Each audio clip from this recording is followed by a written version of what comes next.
ರಾಜಕಾರಣ ಅಂತಕ್ಕಂಥದ್ದು, ಸಿನಿಮಾ ಅಂತಕ್ಕಂಥದ್ದು ಮತ್ತು ಈ ರೇಸ್ ಅಂತಕ್ಕಂಥದ್ದು ತುಂಬ ಜನರನ್ನು ಆಕರ್ಷಣೆ ಮಾಡ್ತದೆ. ಕೆಲವೇ ಜನರ ನಾಯಕರಾಗಿ ಮಾಡ್ತದೆ.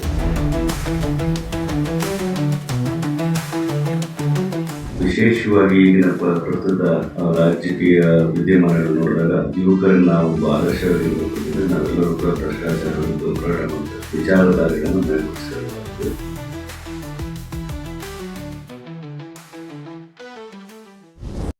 ರಾಜಕೀಯ ಜೀವನಕ್ಕೆ ಯಾಕೆ ಬರಬೇಕು ಅನ್ಕೊಟ್ರಿ, ಅಥವಾ ಅದರಲ್ಲಿರುವಂತಹ ಏರುಪೇರುಗಳೇನು? ರಾಜಕಾರಣ ಅಂತಕ್ಕಂಥದ್ದು ನಾವೆಲ್ಲ ಬಯಸಿ ಬಂದವರಲ್ಲ. ನಾವೆಲ್ಲ ಕನ್ನಡ ಚಳವಳಿ ಹೋರಾಟ ಮಾಡಿಕೊಂಡು, ಸಮಾಜ ಸೇವೆ ಮಾಡಿಕೊಂಡು, ಅಪ್ಪ ಅಮ್ಮ ಕಾಲೇಜಿಗೆ ಓದು ಅಂದರೆ ಹೋರಾಟಗಳಲ್ಲಿ ಭಾಗವಹಿಸ್ಕೊಂಡು ಬೆಳೆದು ಬಂದಿರತಕ್ಕಂಥದ್ದು. ನಾವೆಲ್ಲ ಕೂಡ ಆರ್ಥಿಕವಾಗಿ ದುರ್ಬಲ ವರ್ಗದಿಂದ ಬಂದಿರತಕ್ಕಂಥವ್ರು, ಹಿಂದುಳಿದ ವರ್ಗದಿಂದ ಬಂದಿರತಕ್ಕಂಥವ್ರು, ಸಾಮಾಜಿಕ ನ್ಯಾಯದ ಪರಿಕಲ್ಪನೆ ಇಟ್ಕೊಂಡು ಬಂದಿರತಕ್ಕಂಥವ್ರು ಮತ್ತು ಸಂವಿಧಾನದ ಆಶಯಗಳನ್ನು ಈಡೇರಿಸಬೇಕು ಅಂತೇಳಿ ಒಂದು ಆಶೋತ್ತರಗಳನ್ನ ಇಟ್ಕೊಂಡು ಬಂದಿರ್ತೀವಿ. ಅದೇ ರಾಜಕಾರಣ ಅಂತಕ್ಕಂಥದ್ದು, ಸಿನಿಮಾ ಅಂತಕ್ಕಂಥದ್ದು ಮತ್ತು ಈ ರೇಸ್ ಅಂತಕ್ಕಂಥದ್ದು ತುಂಬ ಜನರನ್ನು ಆಕರ್ಷಣೆ ಮಾಡ್ತದೆ. ಕೆಲವೇ ಜನರ ನಾಯಕರಾಗಿ ಮಾಡ್ತದೆ. ಅದರಲ್ಲಿ ನಾನು ನಾಯಕ ಅಂತ ಅನಿಸ್ಕೊಂಡಿಲ್ಲ. ಎಲ್ಲರೂ ಕೂಡ ನಾನೊಬ್ಬ ಕಾರ್ಯಕರ್ತನಾಗಿ ಬದುಕಿರ್ತಕ್ಕಂಥದ್ದು. ಮೊದಲಿನಲ್ಲೂ ಕೂಡ ನಾವು ಸಾಮಾಜಿಕ ನ್ಯಾಯದ ಪರಿಕಲ್ಪನೆ ಇಟ್ಕೊಂಡು ಮತ್ತು ಭ್ರಷ್ಟಾಚಾರ ವಿರುದ್ಧ ಹೋರಾಟ ಮಾಡಬೇಕು ಅಂತಕ್ಕಂಥ ಆ ಒಂದು ಹುಮ್ಮಸ್ಸಿನಿಂದ ನಾವು ಸಾರ್ವಜನಿಕ ಜೀವನದಲ್ಲಿ ಬಂದಿರತಕ್ಕಂಥದ್ದು. ಯಾವುದೇ ಒಂದು ಆಸೆ ಆಕಾಂಕ್ಷೆಗಳು, ಅಧಿಕಾರ ಸಿಗ್ತದೆ, ಕಾರ್ಪೊರೇಟರ್ ಆಗಬೇಕು, ಮೇಯರ್ ಆಗಬೇಕು, MLA ಆಗಬೇಕು ಅಂತಕ್ಕಂಥ ದೃಷ್ಟಿಕೋನಗಳು ಇದ್ದರೂ ಸಹ ಅದು ನಮಗೆಲ್ಲ ಕೈಗೆಟಕದ ಕಡಲೆ ಆಗಿತ್ತು ಅಂತ ಮಾತನ್ನು ಹೇಳ್ತೀವಿ. ಆದರೂ ಸತತವಾದ ಪ್ರಯತ್ನ, ಸತತವಾದ ಪಕ್ಷ ನಿಷ್ಠೆ, ಪ್ರಾಮಾಣಿಕತೆ ಕೆಲಸ ಮಾಡೋದು, ಜನಗಳ ಜೊತೆಲಿ ಬೆರೀತಕ್ಕಂಥದ್ದು, ನಮ್ಮ ಇಡೀ ಜೀವನವನ್ನೇ ಪಕ್ಷಕ್ಕೆ ಮುಡುಪಾಗಿ ಕೆಲಸ ಮಾಡಿರ್ತೀವಿ. ಆ ಕಾರಣದಿಂದಾಗಿ ನಾನು BMTC ಅಧ್ಯಕ್ಷನಾಗಿ ಸಿದ್ದರಾಮಯ್ಯ ಸಾಹೇಬರು 2016ರಲ್ಲಿ ಮಾಡ್ತಾರೆ. ಮಾಡಿದ ನಂತರ ನಾನು BMTC ಉತ್ತಮವಾದ ಕೆಲಸ ಮಾಡ್ತಾ ಇರಬೇಕಾದ್ರೆ ಕಾಂಗ್ರೆಸ್ ಪಕ್ಷದಿಂದ ನಾನು ವಕ್ತಾರರಾಗಿ ಮಾಡ್ತಾರೆ. ತದನಂತರ ಮುಖ್ಯ ವಕ್ತಾರನ ಮಾಡ್ತಾರೆ. ತದನಂತರ ನನಗೆ ಇನ್ನೊಂದು ಅವಕಾಶ ಸಿಗ್ತದೆ. ತೆಲಂಗಾಣ ಟ್ರಾನ್ಸ್ಪೋರ್ಟ್ ಕೂಡ ಒಂದು ತಜ್ಞರ ಸಮಿತಿ ಅಧ್ಯಕ್ಷರಾಗಿ ಮಾಡಲಿಕ್ಕೆ ಕೊಡ್ತಾರೆ. ಎಲ್ಲೇ ಯಾವುದೇ ಕೆಲಸ ಸಿಕ್ತಾಗಲೂ ಕೂಡ ಅದನ್ನು ಒಂದು ಭಕ್ತಿ ಭಾವನದಿಂದ ನಾವು ಕೆಲಸ ಮಾಡಿದಾಗ ಮತ್ತು ಒಂದು ಗುರಿ ಇಟ್ಕೊಂಡು ಅದರಲ್ಲಿ ಬದಲಾವಣೆ ತರ್ತಕ್ಕಂಥ ಕೆಲಸವನ್ನು ಮಾಡಿದಾಗ, ಪಾರದರ್ಶಕತೆಯಿಂದ ಕೆಲಸ ಮಾಡಿದಾಗ, ಒಂದು ಟೀಮ್ ಲೀಡರಾಗಿ ಕೆಲಸ ಮಾಡಿದಾಗ ನಿಮ್ಮ ಅವಕಾಶಗಳು ತಾನೇ ಉಳ್ಕೊಂಡು ಬರ್ತದೆ. ಅದೇ ರೀತಿ ಹಲವಾರು ಬಾರಿ ನನ್ನ ಅಸೆಂಬ್ಲಿ ಟಿಕೆಟ್ ಕೇಳಿರ್ಬೋದು, ನಿರಾಶೆ ಆಗಿರ್ಬೋದು, ಕಾರ್ಪೊರೇಷನ್ ಟಿಕೆಟ್ ಕೇಳಿರ್ಬೋದು, ನಿರಾಶೆ ಆಗಿರ್ಬೋದು, ಪಾರ್ಲಿಮೆಂಟ್ ಟಿಕೆಟ್ ಕೇಳಿರ್ಬೋದು, ನಿರಾಶೆ ಇರ್ಬೋದು. ಆದರೆ ನಾನು ದುಡ್ಡಿಗಟ್ಟಲಿಲ್ಲ. ನನಗೆ ಒಂದು ಗುರಿ ಇತ್ತು, ಕೆಲಸ ಮಾಡಬೇಕು, ಇವತ್ತಿಲ್ಲ ನಾಳೆ ಸತ್ಯ ಗೆಲ್ತದೆ ಅಂತ. ನನಗೆ ನನ್ನ ಪಕ್ಷ ಗುರುತಿಸಿ BMTC ಚೇರ್ಮನ್ ಮಾಡಿದೆ, ತಂದೆ MLCನೂ ಮಾಡಿದೆ. MLCನ ಮಾಡಬೇಕಾದ್ರೂ ಕೂಡ ಎಲ್ಲರೂ ಯಾವುದೋ ವಾಮವಾರಗಳನ್ನು ಹುಡುಕೊಳ್ತಾರೆ.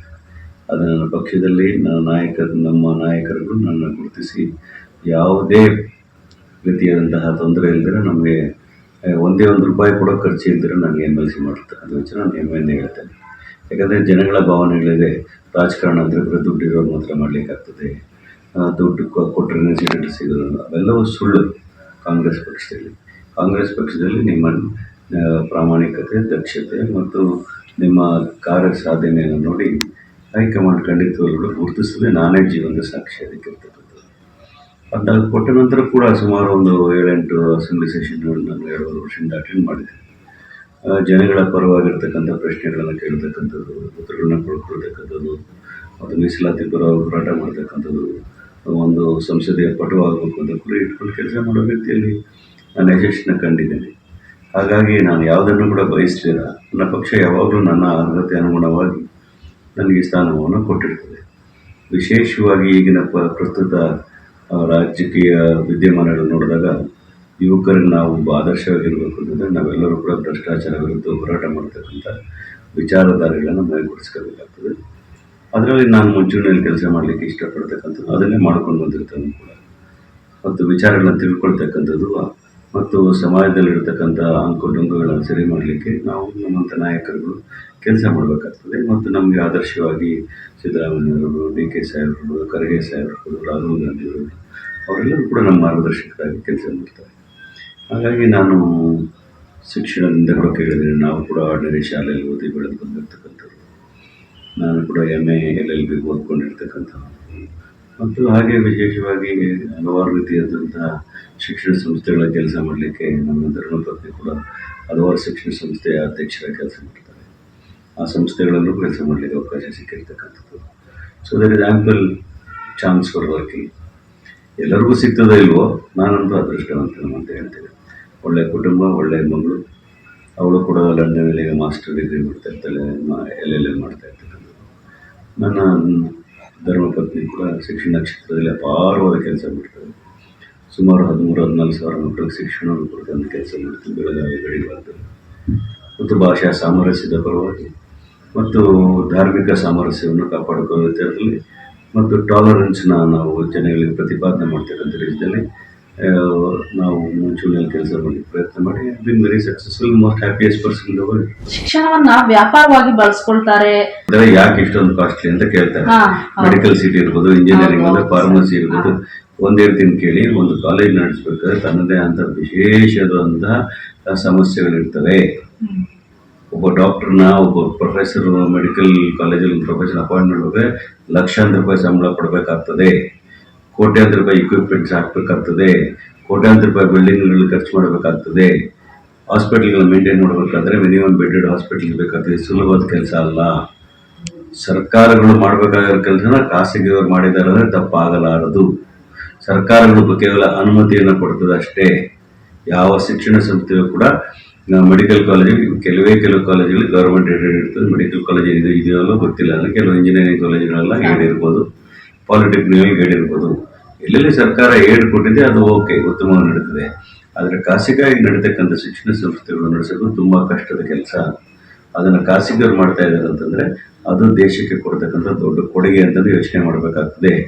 ಅವರು ಕೋಟ್ಯಾಂತರ ರೂಪಾಯಿ ಇನ್ವೆಸ್ಟ್ಮೆಂಟ್ ಮಾಡಿದಾಗ ಲಕ್ಷಾಂತರ ರೂಪಾಯಿ ಫೀಸ್ಗಳನ್ನ ಚಾರ್ಜ್ ಮಾಡ್ತಾರೆ. ಅದನ್ನು ನಾವು ಇಷ್ಟೊಂದು ಬಿಸ್ನೆಸ್ ಮಾಡ್ತಾರೆ ಅಂತ ಹೇಳಿದ್ರೆ ಆಗೋದಿಲ್ಲ. ಯಾಕೆಂತಂದರೆ ಇವತ್ತು ದಿವಸ ನಾವು ಕರ್ನಾಟಕ ರಾಜ್ಯದಲ್ಲಿ ಉತ್ತಮವಾದ ಶಿಕ್ಷಣ ಸಂಸ್ಥೆಗಳು ನೋಡಬೇಕಾದ್ರೆ one of the finest institution in the world Karnataka ರಾಜ್ಯದಲ್ಲಿ ಇರ್ತಕ್ಕಂಥದ್ದು. ಅದಕ್ಕೆ ಸರ್ಕಾರಗಳು ಅನುವು ಮಾಡೋದು ಕೊಟ್ಟಿರ್ತವೆ, ಕೆಲಸ ಮಾಡ್ತವೆ. ಆದರೆ ರಾಜ್ಯ ಸರ್ಕಾರಗಳು ಯಾವ ಸರ್ಕಾರ ಕೂಡ ಅದು ವಿಶೇಷ ನಮ್ಮ ಸರ್ಕಾರ ಅಂತ ಒತ್ತು ಕೊಟ್ಟು ಈಗ ಜಿಲ್ಲೆ ಒಂದೊಂದು ಸರ್ಕಾರಿ ಮೆಡಿಕಲ್ ಕಾಲೇಜ್ ಮಾಡ್ತಾ ಇದೆ. ಒಂದು ಜನಾಂಗಕ್ಕೆ ನಾಯಕರಿಲ್ಲ. ನಾಯಕರು ನೀವೊಬ್ರೆ, ಈಗಿರುವಂತ ಏಕೈಕ ನಾಯಕ ಅಂತಂದ್ರೆ ನೀವೊಬ್ರೆ. ಮೀಸಲಾತಿ ಹೋರಾಟಕ್ಕೆ ನೀವೇ ದೇವರು. ಆ ಪ್ರಶ್ನೆ ಗೊಲ್ಲರದಲ್ಲ, ಕಾಡು ಗೊಲ್ಲರದ್ದು. ಪ್ರಶ್ನೆನೇ ಸರಿ ಮಾಡ್ಕೋಬೇಕು ನೀವು. ಎಲ್ಲಾ ಸಮುದಾಯಗಳು ಬೇರೆ ಬೇರೆ ಹೆಸರಿನಿಂದ ಕರೀತಕ್ಕಂಥ ಸಮುದಾಯಗಳಿರ್ತವೆ. ಗೊಲ್ಲ ಸಮುದಾಯ ಇರಲಿ, ಯಾದವ ಸಮುದಾಯ ಇರಲಿ, ಕಾಡುಗೊಲ್ಲ ಸಮುದಾಯ, ಎಲ್ಲರೂ ಕೂಡ ಪಶುಪಾಲಕರೇ ಆಗಿರ್ತಾರೆ.